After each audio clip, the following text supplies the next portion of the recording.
If you ask 9 out of 10 people, they would say it's about your number of followers on Instagram. In reality, personal brand is your values, your mission as a person, why you're doing this. It's about like all those big things that distinct you from everyone else. Personal brand in 3 words. Ooh, I would say serious, the number 1. Dead serious would be number 2.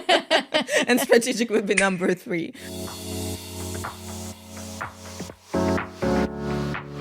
Hi everyone, welcome back to the Kelly Lumbberg Podcast. I'm joined by Kensea, who is the founder of Nod Communications. This was a real strategic episode where we were talking all things building your brand, but how can you do it intentionally? Kensea is a trusted voice in publications like Startup Magazine, Hacker Noon. She's a mentor and she's got great experience in not only investments, but also what it takes to build and grow a business and have a great voice in communications. Let's dive in. Welcome to the Kelly Lumbberg Podcast. It's great to have you, Kensea. Let's get started. Thank you for having me. Let's go. What an unusual name. Can I start with that? In terms of branding, I think it's an interesting perspective. I remember being in Scotland with a surname of Lundberg. Nobody could pronounce it. And I always remember my granddad said to me, doesn't matter. In business, having an unusual name is an asset. Have you found the same? I think it has a point because, when it's recognizable, it's good. But at the same time, you have pros and cons to each and every situation because, when you're dealing with first level awareness, you're kind of struggling because people it's so hard for people to remember something that is very unusual to what they normally used to pronounce. Yeah. As soon as they remember you, then you're golden because, it's like very memorable. But when they're dealing with you, like when they just learn about you, they would be like, well, you remember this girl. Yeah, I don't remember her name, but something like that. Begins with K. Exactly. So let's give everyone a little bit of a backstory as to who you are and what it is that you do and what kind of got you here to Dubai. Well, I am a founder of the communication agency called Nod Communications. I'm also a chief communications officer at Angels, the Global Ventures, which is the club of private investors. Mm-hmm. And I kind of moved to Dubai 2.5 years ago just because it made sense for my business. I was working a lot with international clients and Dubai is the center of each and every world. You can work from here with the US, with Europe, with Southeast Asia, and all of the other regions. So yeah, this is why I moved here. And you're dealing then, I suppose that's 2 hats, which I'm quite excited about, to go into the investor side and what you would maybe look for from a brand perspective. But also when you're pitching and promoting a brand and a business, they've got to have the story. So I really like both elements here. I think the first question I was curious about is, in your experience, for those that are pitching or those that have been in business and your own personal experience, what are some of the mistakes that people make when they launch their business? I know there's probably a long list. I can talk a lot about that. But I'm going to say probably something that I face a lot. So whenever I'm having like a speaking engagements or something in front of the people who just launched their startups, the first and the utmost misconception would be my product sells itself. I don't need branding. I don't need PR. I don't need communications in general. My product is just perfect. Everyone's going to see it. Everyone's going to invest in that. And I'm just like good to go with this. In reality, it's a little bit more complicated, obviously, because I haven't seen a founder who wouldn't think that their product is the best. And you can imagine, like, they all think the same way. Oh, yeah. And then obviously, like, the competition is crazy. So whenever I get a chance to talk to them, I'm trying to kind of put a thought into their heads that if you can use every single chance that you have, just go for it. If it's like rehearsing how you pitch or starting working on your personal brand or, I don't know, trying to work on your communication strategy, just do it. If it helps you to launch and, to fundraise, go with it. I think I was guilty of that. I set up my first business many years ago. So we're talking plus 20 years. And I remember the date very clearly. It was the 21st of September, 2005. And I don't know why, but the sheer naivety of expecting just because I had launched my business that day, that the phone would ring off the hook. And of course it didn't. And I think it's just because you think you're ready to launch to the world, it takes time for everyone else to catch up, even if your product's amazing. That's true. But there is something else to this is, for example, when it comes to my personal brand, it's a little bit different because I work in the field where word of mouth means a lot. And whenever I'm being asked, how do you work on your personal brand? Like, do you grow your social media presence? And I'm like, no, I don't do that. And the reason for that is that I don't think that personal brand is about, like, the success in personal branding in particular is about the number of followers or the views. So for example, for me, it was always about just, like, doing good work, asking my clients right questions, and then providing them with tangible results. And that created the word of mouth. And to me, this was one of the biggest signs that I actually have a personal brand. Yeah. So whenever I get a chance to talk to new founders or people who just launched their business, I'm trying to tell them they have to figure out what is their primary goal. So do they want to get to the clients? Do they want to get to the investors? Do they want to establish some partnerships? Because this is all about different approaches, meaning different toolkits. And it's so hard to do everything here, everything there, especially when you are limited in your resources. Yeah. So what you gotta do is that you have to prioritize what is your first goal, the second goal, and the third goal. And after that, you can kind of like figure out what to pay your attention to rather than trying to do this all. But that doesn't mean that you just have to, rely on your product and hoping that it will just, Sell itself. sell. Yeah, exactly. When did you realize that you had a personal brand and that it wasn't just your business? Was there a aha moment, or was there someone that asked you to do something? Because I think so many people watching and listening going, do I have a brand? Maybe I do, maybe I don't. And I always try and say, you have a personal brand regardless. Everyone does. It's just, it might not be intentional.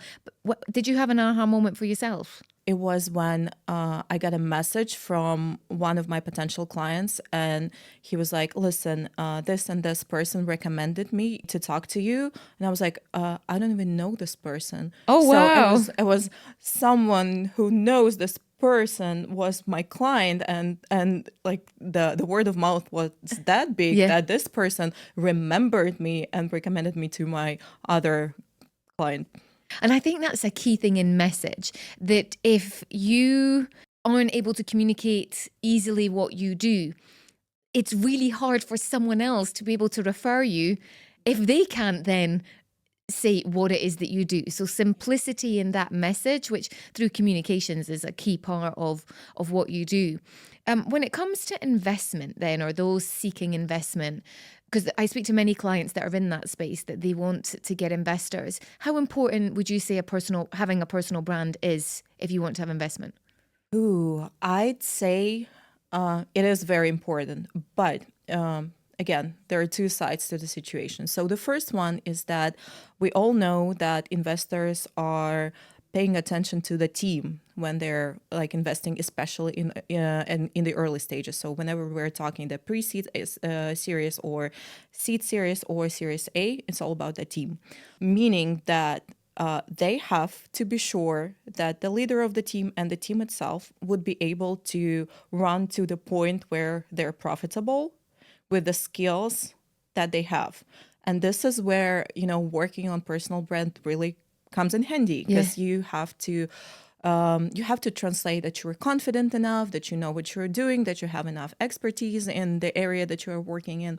So yeah, this is the first thing. But the other is that they don't like people who are being overly popular I've heard a few times that people would be like, oh, no, they're too superficial because they spend most of their time doing interviews rather than doing their jobs. So, yeah, so there it has to be A very, fine very balance. balanced. Yeah. Yeah. So there's the visibility perspective on memorable leadership and how they're running their team and the confidence within that versus they're popping up everywhere. What's their priority? Exactly. But you know how the startup founders and new business owners, they sometimes they try to follow the rule, fake it till you make it, which is like one of the biggest mistakes that I've ever seen. Because, sometimes they take it and they go into the media telling that they already have something that they don't have yet, which is really, really, it sends a very disturbing message to investors, because as soon as they learn that they're just going there rather than just being there, it's like a red flag for them. So yeah, so I would say if you are trying, just follow the rule, rehearse it till you make it. So kind of like, be very transparent about what you have now and where you are, rather than trying to create the image of a very successful founder when the reality is not like that. And I suppose there's the inauthenticity then, Exactly. and there's but I like the rehearse it till you make it. There's an element of realness in that, because let's face it, nobody's perfect in what it is that they do. Exactly. Another thing that startup founders and new entrepreneurs, they sometimes forget, it's about nonverbal communication. And this is like one of my favorite things to talk about, because, again, whenever whenever I get a chance to talk about that, they would be like, no one cares what my tone of voice is. Ooh. And I'd be like, well, again, if you're willing to let go this little chance of getting your investments just by ignoring that, sometimes investors pay attention to the tonality of your voice, go ahead with that. But if you try to gather best practices, you would know that you have to like speak in a lower voice, but still that is very authentic to you, because this is how you can convey trust. And the other thing is, this is the funniest thing, is that sometimes they whenever the founders get a chance to pitch, they try to be very passionate about what they do. They have to be like, I'm doing this and this, and I'm very energetic, and so on. So the research actually shows that investors prefer someone who has more of a cold demeanor, because it translates that this person can be really sane during the turbulent times, rather than being, very emotional and making rush decisions. So yeah, so nonverbal communication is a lot.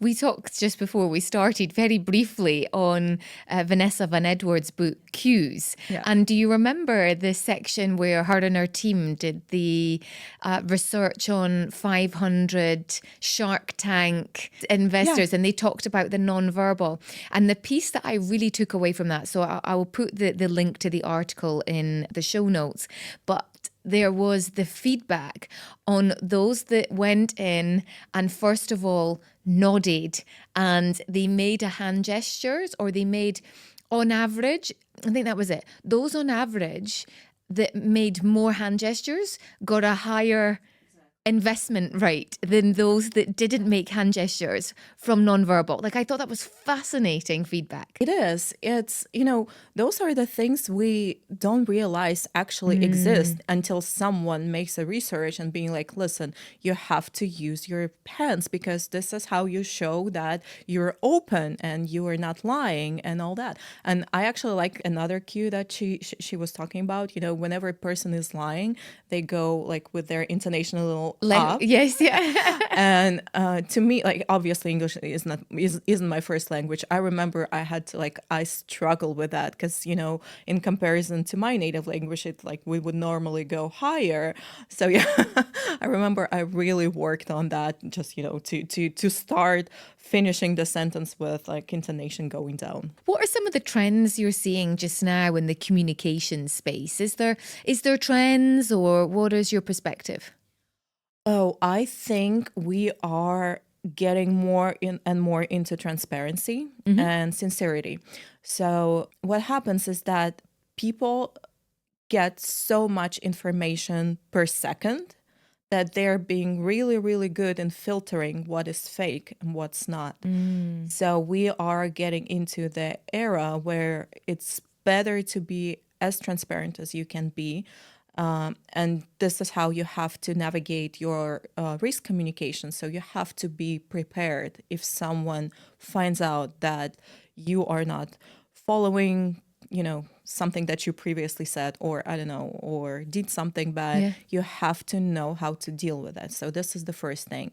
The second is that what I see is that people start being more peer-to-peer. They prefer more peer-to-peer communication rather than like a few years ago or 5 years ago, it was Instagram era. Now everyone is just like, I'm so tired of Instagram. I don't go there. I mean, my account is private. I'm not following anyone. I'm just like, I prefer to talk to people personally, which is kind of cool because we are getting back to, to very authentic type of communication where it's harder to create an image and, with all the pretty stuff and loud promises and all that. So we're getting back to being sincere, being very transparent, being very authentic as we talk. Yeah. So this is where we are going to. I love those words that you use: transparency, authenticity, and sincerity. And you didn't use the word, which I personally don't love when people come to social media and using the words vulnerable. And I think that there's a huge difference of being transparent and being sincere versus being vulnerable. How would you say that? I mean, you're in communications. Is it words I'm being picky about? But I think that they have different perspectives in the way that you show up. That's true. Since we both like Vanessa Van Edwards, we both know that. And we clearly like the same clothes. Exactly, yeah. This was not planned. I was like, oh, you got this sleeveless uniform for Memo. Well, yeah, matchy. People in branding, they do that sometimes. Yes, so true. So I remember I was watching one of the Vanessa's interviews or something like that, and she said that sometimes people think that confessing that they feel vulnerable at the moment, that would make audience feel better for them. But in reality, it's not. It's about them feeling pity for you, which is not the best reaction that you expect. Whereas when you're being very sincere, it's respectable. Like this creates the feeling that you're not lying, so you deserve attention and kind of respect. So I think that's the difference. Very good. Thank you for explaining that. What about you? What do you think about that? I'm very much on board with that. And I think it was a big conversation that I had with my coach about the word vulnerability, because he said lots of people are saying, be vulnerable on social media. It's all about being open, being vulnerable. And, my coach and I were having this discussion and I said, it just doesn't feel right. And he said, well, if you had a daughter and, she's going out on a night out, would your mum say to you, go and have a great night out and be vulnerable tonight? Yeah. No, they wouldn't. Exactly. So why should you go and say to someone, be vulnerable on social media? There's a space for you to be sincere and honest and transparent about, I'm finding this great, I'm not finding this great. But I think the way that you show up with your energy when you come from a place of vulnerability, I think is very different than a place of, listen, I'm being really open and transparent here. True. But here's what I'm thinking. Whenever we're talking about B2C communication, so let's say you are a reality star, right? It's so hard for them to be, in touch with their audience for a longer time because, people like drama. That's true. So they have to create this vulnerable situations or fake vulnerable situations so that people can have something to talk about. Yeah. But when we're talking about expert brands or, I don't know, someone who's doing this for professional reasons, that of course doesn't make any sense because why would you confess that you feel insecure about something? Yeah, I really like that perspective on it. And it's not one that I've talked about on this show before, but it's just good to always get someone else's perspective. And especially as you do messaging and communication, that's what you're known for in this space. For those that are kind of watching and listening that maybe feel very overwhelmed at the thought of building a business, building a brand, having the connection, what tips would you give to someone who's maybe starting out, knows that they need to have a personal brand, but it just feels so much? Well, I think the first thing to do is to answer honestly, why do you want the personal brand? Like, why do you even go for it? Because in my experience, there are, and again, I'm working with B2B companies, I don't work with B2C, so that's a total different experience. But so for me, I see two reasons why people would do that. The first one is obviously business. Like, I know that that would help my business, so I'm investing into this, I'm devoting some time to that, all that. But the second one is it's about, like, personal reasons, getting recognized and getting this, this little bit of ego boost, which is all right. Like, it's not bad. It's just a totally different reason, which would set the different approach to how you're dealing with your personal brand and communications. So the number one is just to figure out, why would you do that? Answer that honestly. Like, do you just want to be recognized and well known, or are you doing this for legitimately for your business perspective? Yeah.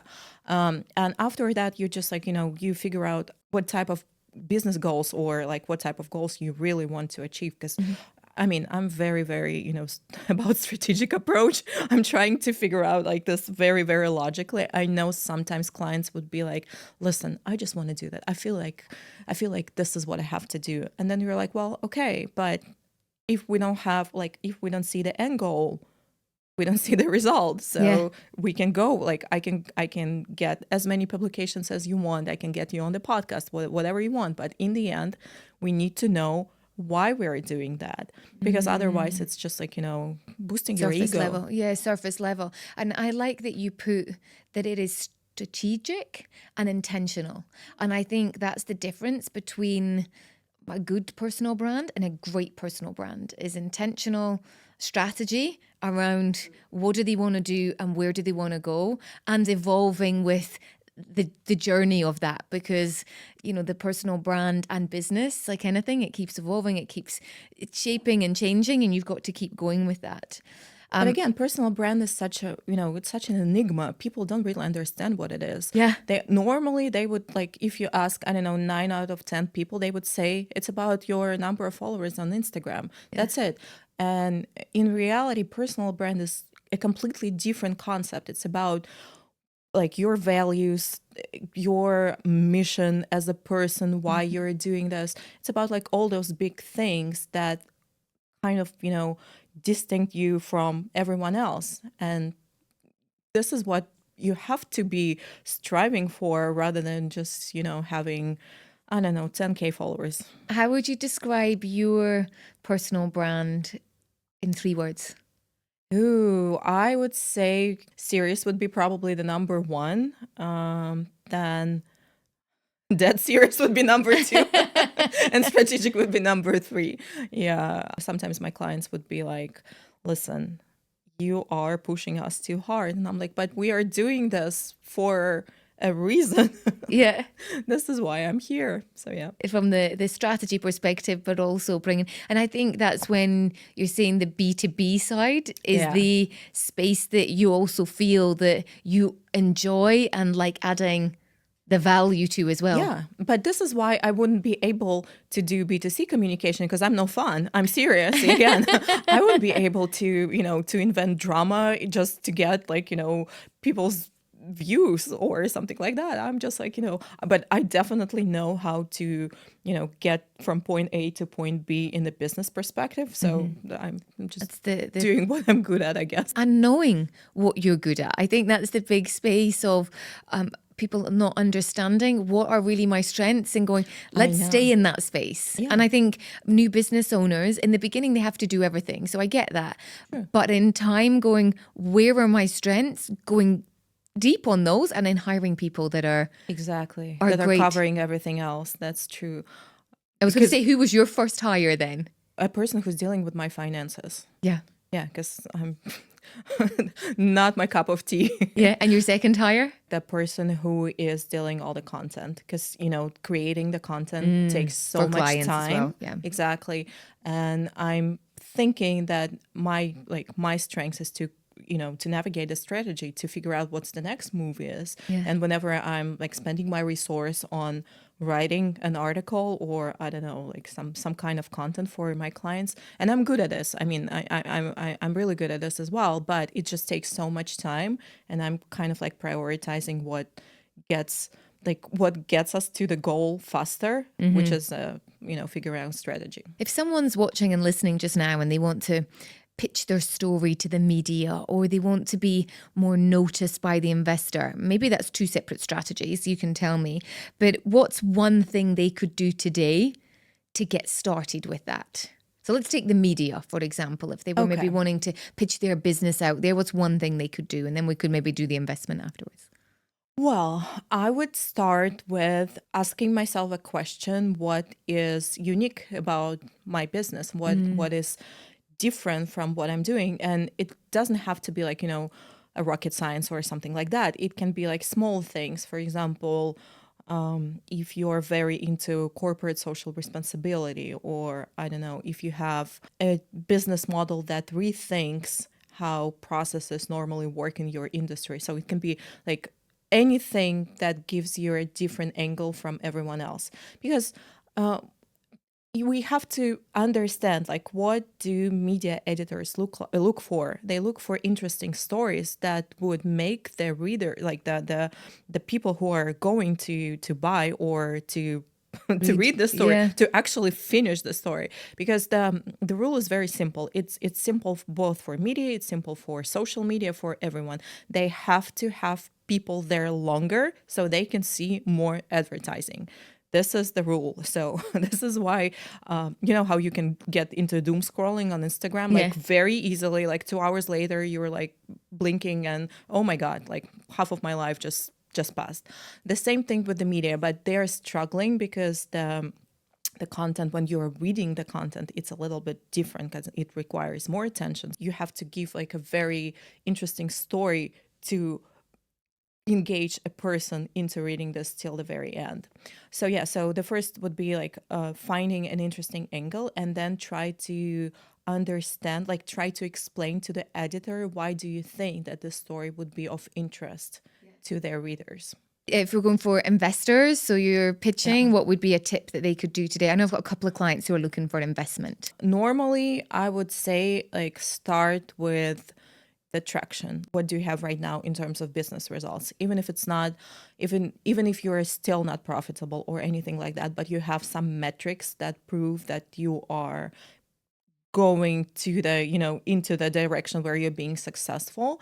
Just put them into your pitch, and don't pay too much attention to describing why your business is unique. So this is the difference. Okay. Because I mean, I get, I don't know, like 30, 40 pitches per day. Like they all start, we invented something unique. And obviously after that, you're like, well, okay, but are there any numbers, or are there any RTBs, so reasons to believe that you're unique? So I would go with thinking what can be a proof of my of the perspectiveness that I can be very profitable. And that would be either attraction or any other RTBs. Like, for example, even if you still don't have clients that are paying you, like physically, you can get the letter of intention from them. And this would be the proof that you might be of interest for them. A great tip there. How do you find business in Dubai? So you've got clients all over the world. How do you find Dubai as a business hub for you and what you're doing? Oh, it's amazing. Yeah. It's so many people who are trying to create and, invent and do something different. It's amazing. And obviously, like many companies, they have their headquarters somewhere else, but they also have offices in Dubai. and it's kind of like very in the middle of everything, Yeah. and it has all the trends that are happening in the world, but with better weather. So yeah, It's I so love true. it. I love it. What would Not you? currently though. Yeah, I know. It just today, like in the last couple of days, I know, it's it's got crazy. ridiculously hot It and is. And humid. humid, yeah. Summer is So here. so then where would you escape to? So if you're leaving Dubai, where do you go? No, I'm actually gonna stay here. I'm Yeah? staying Stay in the it's summer? gonna be my third summer staying here. Yeah. Yeah. Very good. And for those that are listening, favorite book. We talked a little bit about one book that we both love, Yeah. Cues by Vanessa Van Edwards, which I haven't met anyone else who so quickly we started talking about that. Anything else that you've kind of read over the years that you Yes, love? I have another favorite. It's probably even like I read it more. I have to read it again and again and again. It's called Contagious by Jonah Berger. Okay. Incredible. He's a professor of marketing at Wharton University, and he is like a great book author. He has all this incredible researches put into, a very digestible form of a book. Wow. And yeah, and you know how like the problem with the books is that they get like the information in there gets outdated Yeah. way too quickly Yeah. in comparison to what's happening in the world. Yeah. So that's not about him. Like the whatever he puts into there, it can leave like long and Ooh, happy. I haven't had that as a recommendation. I often ask favorite books, and I haven't had that one, so I'm going to add It's that amazing. to my It's list. about how word of mouth is being created. So like the psychological mechanism of how it's done. So yeah, so it's amazing. Great. What's next for you and the businesses and the brand? What next 12 months look like? Oh, I am trying to get more. Again, I mean, I've heard so many times that I should work more on my personal brand, but in the terms of, being present on visible social, online, yeah. Yeah. So I'm trying to get more content on LinkedIn, especially for women, for female entrepreneurs who are, trying to navigate high-staking communication strategies, especially when it goes to investors or fundraising or, creating some kind of strategic presence. But I also have like the second venture of myself is I'm trying to create the community for women who are struggling because they're, for example, they're immigrated or they're going through some kind of transitions. Because I know myself, even if you are very independent, very successful, very secure, sometimes you just need to feel supported by other women. So this is what I'm working on. And is that something that's launched yet, or it's coming Not soon? yet, it's coming soon. Very good. And what's that makeup going to be? Is it events? Is it online? It's going to be everything. So Yeah. with a lot of content that can be very, supporting when you're dealing with your troubles. But also with meetings, and it's going to be launched in Dubai. Hopefully, fingers crossed in October. But I'm very excited about that. Amazing. So what's one piece of advice that you would like to share with, let's say, a female entrepreneur who's about to start, given that that's going to be part of your new business? What would you like to say to them? I think I would say don't be scared. Just go for it. Even if you feel like you're not doing something right or you have your doubts, or just go for it. You'll get to the point where you'd be looking back and be like, wow, what if I haven't tried? I wouldn't have that. So go for it.